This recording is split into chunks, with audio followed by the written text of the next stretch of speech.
Switzerland, the country with 4 official languages. Yes, 4. And not because they're extra, but just because this country is basically a group project.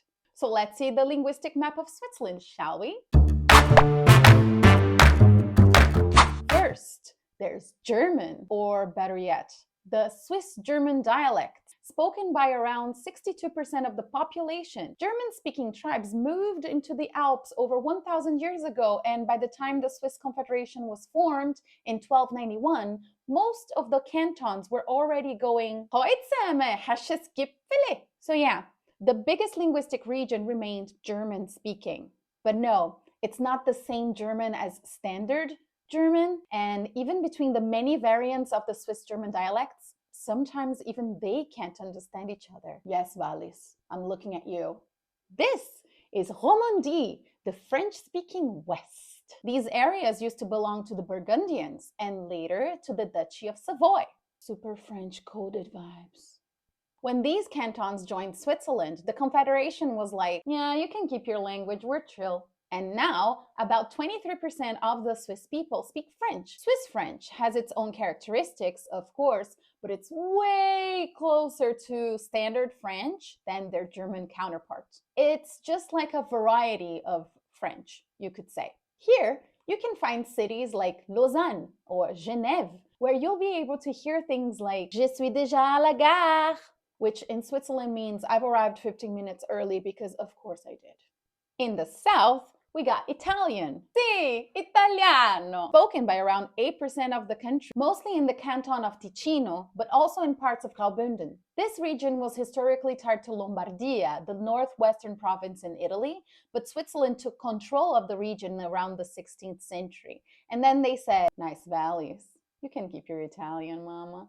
Just like the French, despite having its own characteristics, Ticinese Italian is a variety of Standard Italian and doesn't differ much from it. Here, you can hear things like Andiamo a fare un giro in valle, c'è un sole da paura. Ah, mi manca il sole. And this, what the hell is this? Well, it's Romansh, baby. Romansh is a Romance language, like Italian, French, Spanish, and Portuguese.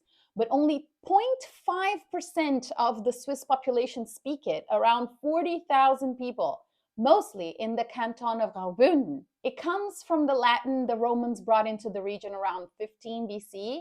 So it's basically like an Alpine Latin that survived the fall of the Roman Empire. Pretty cool, right? How to greet a fellow Romansh? Well, you can say buondì or buonasera. Yes, it really sounds like the love child of a polyamorous relationship between Italian, French, and Swiss German. But wait, Switzerland's not only about the 4 official languages. Thanks to immigration and globalization, there are now a bunch of non-official languages that are spoken by many people here in Switzerland. And the most common are English, of course, spoken as main or co-main language and even serves as lingua franca among the Swiss, because very few of them know all of the official languages and sometimes need English to talk to other fellow Swiss people. Curious, right? Portuguese! Sim! Yes, thanks to the humongous size of the Portuguese and Brazilian communities here in Switzerland, roughly 3.5% of the population uses Portuguese in their daily lives. Albanian, yes, another huge diaspora.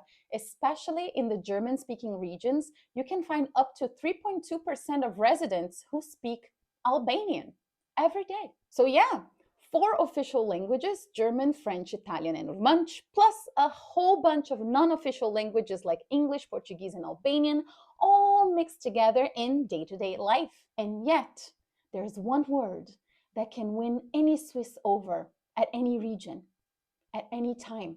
Apero?